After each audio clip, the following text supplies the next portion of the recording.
اور اس کے حق میں یہ رشوت کہلائے گی۔ ایک بہن نے فرمایا کہ غسل کا طریقہ مجھ سے آپ کیا ہے وہ بتا دیں، اور کیا عورت بغیر بال کھولے نچلے دھڑ سے ہی غسل کر سکتی ہے یا نہیں؟ دیکھیں، غسل کا آسان سا طریقہ یہ ہے کہ واش روم جانے سے پہلے آپ بسم اللہ الرحمن الرحیم پڑھیں اور دل میں پاک ہونے کی نیت حاضر کر لیں۔ زبان سے کہنا ضروری نہیں ہوتا، اور پاک ہونے کے لیے کلمہ پڑھنا کوئی ضروری نہیں ہے، اصل تو ہے غسل کے فرائض پورے کرنا۔ پھر آپ الٹا قدم رکھ کر باتھ روم میں داخل ہوں، اب اندر کوئی کلام نہیں کریں گے۔ اس کے بعد جب لباس وغیرہ اتار لیں، اس کے بعد سب سے پہلے دونوں ہاتھ پہنچوں تک دھوئیں، نمبر 1۔ نمبر 2، پھر اگر جسم پہ کوئی گندگی وغیرہ لگی ہو تو اس کو صاف کیجئے۔ پھر تیسرا، نماز کی طرح کا وضو کریں۔ اس کے بعد چوتھا، پورے جسم پر تیل کی طرح پانی کو مل لیں، خصوصاً جب سردیوں میں آپ نہا رہے ہوں، اور خصوصاً جب شاور وغیرہ سے نہ نہا رہے ہوں، بالٹی وغیرہ سے، تو زیادہ ضروری ہے کہ ایسا کر لیں۔ اور یہ غسل جنابت کی میں آپ کو خاص بات یہ عرض کر رہا ہوں، احتیاط، ورنہ عام غسل میں تو نہ بھی کریں، چلے مسئلہ نہیں ہے، تیل کی طرح پانی کو مل لیں۔ اس کے بعد پھر اپنے سیدھے کندھے پر نیچے دھڑ پر 3 مرتبہ پانی ڈالیں، پھر الٹے کندھے پر، پھر سر پر 3 مرتبہ پانی ڈال کر پورے بدن کو دھو لیں، اور آخر میں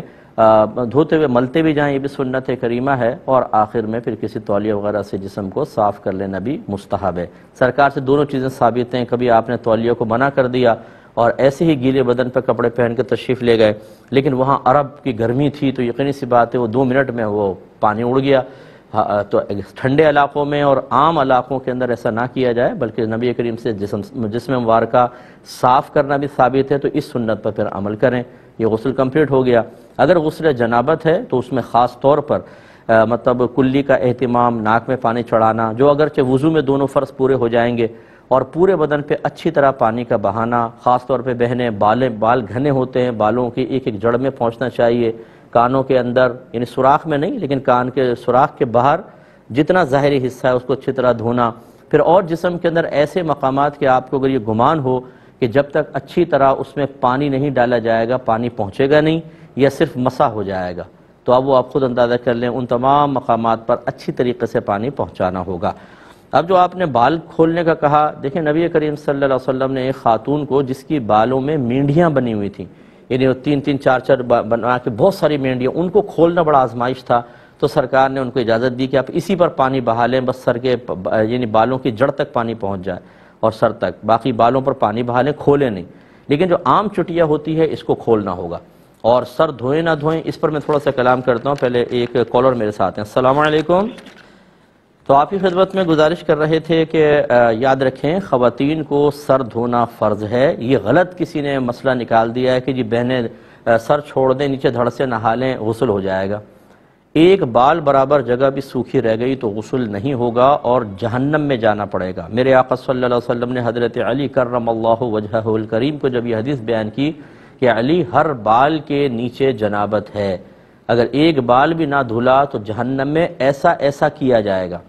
تو حضرت علی رضی اللہ تعالیٰ عنہ کہتے ہیں اس کے بعد میں نے اپنے سر سے دشمنی کر لی، یعنی آپ پھر سر منڈایا کرتے تھے کہ اس خوف کی وجہ سے کہ کوئی ایک بال سوکھا نہ رہ جائے۔ ہاں، اگر کوئی بہن ایسے علاقے میں ہیں جہاں پر بہت ہی سخت سردی ہے، گرم پانی یوز کریں، اس کے بعد بھی فوراً ایک دم بال ٹھنڈے ہو جاتے ہیں اور شدید قسم کا نزلہ، سر کی جکڑن ہو سکتی ہے، چاہے سر کتنے ڈھک لیں تب بھی ان کے ساتھ ایسا معاملہ ہوتا ہے، وہ ہیٹر چلنے کے باوجود بھی اس کا شکار ہو جاتی ہیں۔ اگر اس قسم کی پرابلم ہے تو یہ ایک مجبوری کی صورت ہے، پھر نیچے سے نہا لیں اور اوپر سر کا اور بالوں وغیرہ کا مسح کر لیں جب تک یہ کیفیات رہیں۔ یا بعض ایسے ہوتے ہیں جو مطلب ہیٹر افورڈ نہیں کر سکتے ہیں، ایسے بھی ہوتے ہیں بعض گھر تو وہ ٹھنڈا بہت زیادہ ہوتا ہے گھر، اس میں پھر یہ صورتحال ہے کہ اگر بال آپ گیلے کر کے رکھیں گی تو بہت زیادہ بیماری کا اندیشہ ہے، وہاں پر بھی اس کی اجازت ہوگی کہ جب تک یہ کیفیات باقی رہیں آپ سر کا مسح کر لیں اور چہرے کا بھی، اور نیچے پورا دھڑ اچھی طریقے سے دھو لیجئے۔